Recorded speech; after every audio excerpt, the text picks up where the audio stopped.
am back in the house with another Division 2 video, and on this video I'm going to speak about the Dark Hours raid.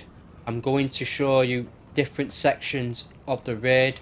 I'm going to show you the builds that I use throughout the raid, and depending on what position of the raid I am doing, I will show you what build that I use. So let's get into it and let's go. They're the only two builds really what I use at the start of this raid, either the Vanguard or a DPS build.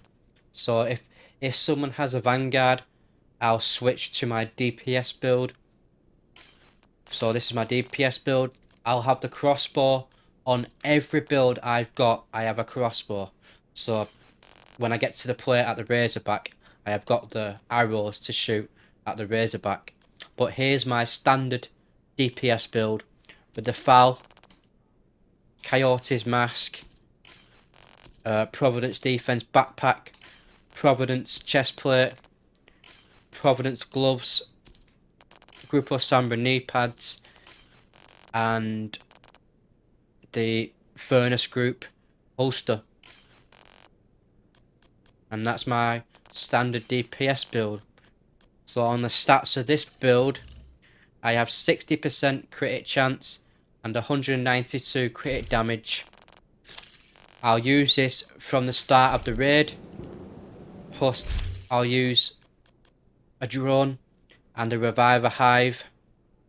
I use the drone for distracting the ads, so if I'm on either side, I'll run to the top or I'll stay behind, just depending on what I'm doing. So that's the build for that one. Or I normally run Vanguard. So here's my Vanguard build. I used the 3-piece Foundry Bulwark with the Point Man chest plate, and then I use the Contractor gloves, and I use the Fox's Prayer knee pads. So that's my Vanguard build. I used obviously the Vanguard as the talent, but I've got perfect Vanguard. Deploying a shield, it is invulnerable for 5 seconds and grants 50% of your armor as bonus armor to all other allies. So as I'm proccing my perfect Vanguard, all my allies in the raid are getting bonus armor. So whilst they've got bonus armor, I'll be proccing the Intimidate. If they've got Intimidate, I'm proccing it, and they're getting more amplified weapon damage. So that's it for the start of where we start on the runway. That's it for this part. Here I am, guys. I am at the Boomer Room. At the Boomer Room, I'll do things a bit different. So I have a 4-piece Negotiator build with tamper-proof on this one, with the Coyote's Mask.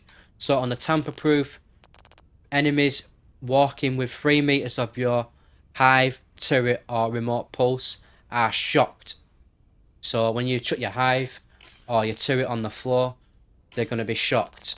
So I use this build on 43, 44, burger and donut shop. But remember though, do not throw your turrets out in the open, because if you throw your turrets out in the open, they're going to distract Boomer. So I suggest put your turrets behind something where Boomer can't be seen from. So I chuck, if I'm on this one, on 43, I chuck my turret behind this desk. If I'm on 44, chuck it behind this desk. When I'm on burger, chuck the turret behind the desk behind burger. And then when I'm on donut, chuck it behind the desk on donut. So they're the add control on each corner. If I'm on computers, I'll keep to the same Negotiator build, but I'll put on a chest plate with Overwatch. So when I'm on computers, I use Overwatch. So if you look at Overwatch, after staying in cover for 10 seconds, it increases you and your allies' total weapon damage and skill damage for 12%, as long as you remain in cover and cover to cover move. So I've got to stay in this position. As you just seen, I have a little symbol next. I have a little symbol there. Can you see it? The Overwatch symbol. So when that reaches blue, everyone in this room is going to get amplified weapon damage, plus the skills are going to get amplified. So basically everyone's getting amplified weapon damage from this. On this other build, guys, on the computers, someone might be running Future Initiative. If you can read the 4-piece, it increases you and your allies weapon damage and skill damage by 15%. That's another gear set what will amplify weapon damage just from 4 pieces of Future Initiative. So I'd use the mask, the chest plate, the holster, the knee pads, and then use the BTSU gloves with an Out Summit backpack with a safeguard talent. While at full armor, it increases total skill repair by 100%. So there's the Future Initiative build. So what I normally do when I'm behind this side, I normally do C and D, and then just use my hive for the other players on 43 and 44. And if someone's struggling, I'll drop my chem launcher there, or I'll shoot it at someone whoever needs it. So I'll shoot it and shoot it. So pretty much I'm just trying to keep everyone survived. As long as everyone's survived, that is great. And when someone calls out Delta, I'll run to Delta, keep order square until it's completed, and then that's it. That's what I do on this part. So another part of the boomer room is the kiting. So normally I'll stick to 45 at the start, and someone else will go to the 41 gun. So when we start shooting the nodes what come up, we go 3, 2, 1, shoot, and then we shoot the nodes because there's 4 of them. 1, 2, 3, and then forward. So I shoot this side, and the other person on the other gun shoots the other 2 on the other side. We can't kill the ads until them nodes go down.